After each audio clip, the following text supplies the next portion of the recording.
Tushunchaları ve büyük eserleri bilen İslam dünyasını ve Garip dünyasını hayran kaldırgan felsefe, matematika, fizika, medisina, siyaset ve müzik qatarlıq pellerde yetişip çıkan, ilim marifetke nahayet köngül bölgen, faziletlerinin en çoğunun ilim ikenligini otturup koygan, aqlını bergen Allah'a ameliyeti bilen çeksiz şükürler etkan, ulug mutefekkür, Müslüman Türk alimi Farabi bilen tanışıp çıkamız.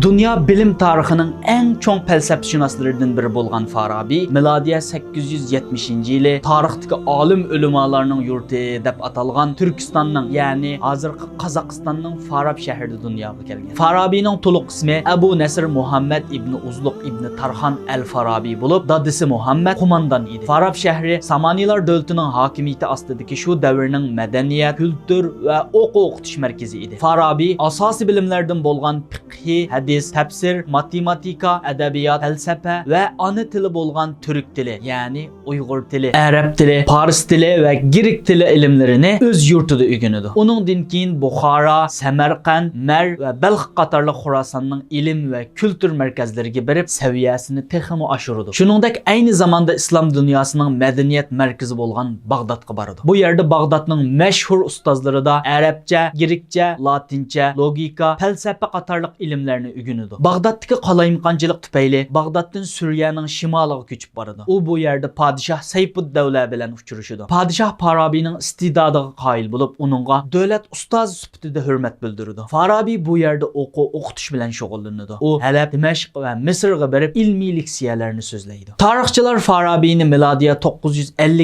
yılı Dimeşq'ta alemden ötte dep qaraydı. Padişah Seyfuddevle 15 nefer elemdar hem kalemdarlarını başlap Farabi'nin namazıga qatnaşqan ve onu Dimeşq şehrinin kiçik darvazı sırtıga depne qılgan. Farabi'nin zor bir qism tirişçanlıqı felsefe tadqiqatıga qartılgan bulupmu Girik felsefesideki Aristotel felsefesini ve Aristotel eserlerini tadqiq qilishga kirishgan. Aristotel g'arbliklarning nazarida birinchi ustaz deb sanıldıgan bulup, Farabi Aristotelning eserlerini en mükemmel tushungan ve tushundirgan, hatta sharhiylagan kishi. Şoňlaşqa onu Aristoteldan keyinki en büyük paylasof yani ikkinchi ustaz deb tariflashgan. Özüdek nihayet büyük alim bolgan İbn Sina Aristotelning metafizika eserini 40 qatim o'qibmi tushunolmaganligini aytgan. İbn Sina yana Farabining metafizika sharhisini ko'rgandan keyin Aristotelning felsefesini to'liq tushunganligini bayon qilgan. Farabi İslam dünyası felsefesi tadqiqotining haqiqiy peshvosi. Kunimizda bo'lsa İslam felsefesining tunji asoschisi deb atiladigan kishi. Uningdan keyin kelgan faylasoflar uning ideyasini chiqish qilgan. U Aflatun bilan Aristotel orasidagi o'xshamagan qarashlarni murassallashtirgan. Uning siyasi ve ijtimoiy masalalardagi shuhrati hergizmo felsefe sohasidagi o'rnidan tuvan emas edi. Farabining felsefi sistemisi uning fanlarni turga ayirish ta'limoti, har qaysi fanlar to'g'risidagi mulohizalari, ilm fanning ba'zi muhim tarmoqlarini ro'shanlashtirdi. Ilm fanning maqsadini insoniyatning baxt, saodatini barpo qilish deb qaraydi. U felsefening yetakchi o'rnini inkor qilmagan asosda har qaysi fanlarning mustaqil obyekti va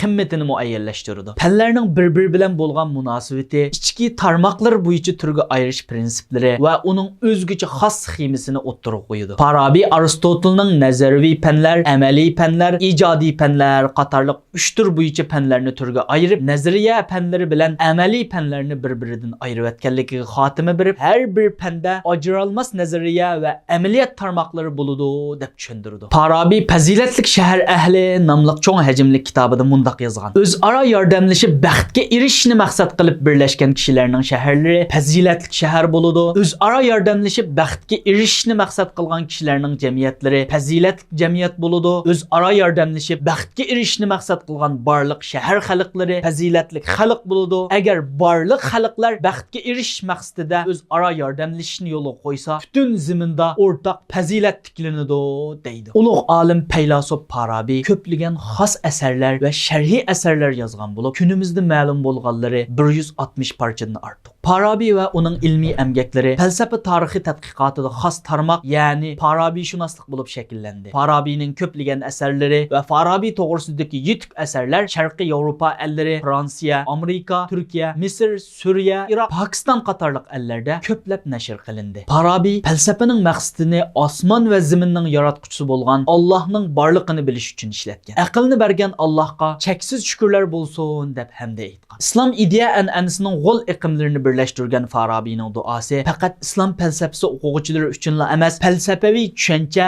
ma'naviy pokizlik va soflikqa ko'ngil bo'ladigan, aqliy ro'shanlik ehtiyoji his qiladigan har qanday kishi uchun to'limi muhimdir. Undaqda bir faylasuf Allohga qandoq yolvuradi? Ma'lum ma'nodan aytganda, buning boshqa yolvurish turlaridan qilchimi farq yo'qdir. Amaliyotda hammamiz kasbimiz, ta'lim, tarbiyamiz yoki salohiyatimiz qandoq bo'lishidan qat'iy nazar Allohga ma'naviy jihatda yaqin turishni maqsad qilamiz. Lekin masalaga yana bir nuqtadan qaraganimizda, qilingan har bir duo amaliyotda bizning kim ekanligimiz to'g'riliq yepuchi beradi. Farabining duosi yaratquchi bo'lgan Allohning teologiyalik va falsafaviy koinot prinsipini bir yerga mujassam qiladi. Alloh borliq, mavjudlik va butkul sabablarning sababidir. Cheksiz marhamat olimidan fitrat olimiga mavjudlikni baxsh qilib, mavjudlikni muqaddaslikka ega qilgan odur. Qilinmoqchi bo'lgan duo bu asosli haqiqatni muayyanlashtirish prinsipi bilan boshlanishi kerak. Farabining duosining mazmuni mundaq: ey mutlaq mavjudlik, ey sabablarning sababi, ey sharq va g'arbning Rabbi bo'lgan Allohim, menga barliq isil xislatlarni baxshanda qilgin. Ish harakatlarimda xayrlik natijalar bergin, g'ayratlarim va arzu istaklarimda meni to'g'ri yo'lga boshlagin. Oxirda Farabiga Allohning mag'firat va rahmat qilishini, abadiy yaxshilik bo'lgan jannatiga muyassar qilishini so'raymiz.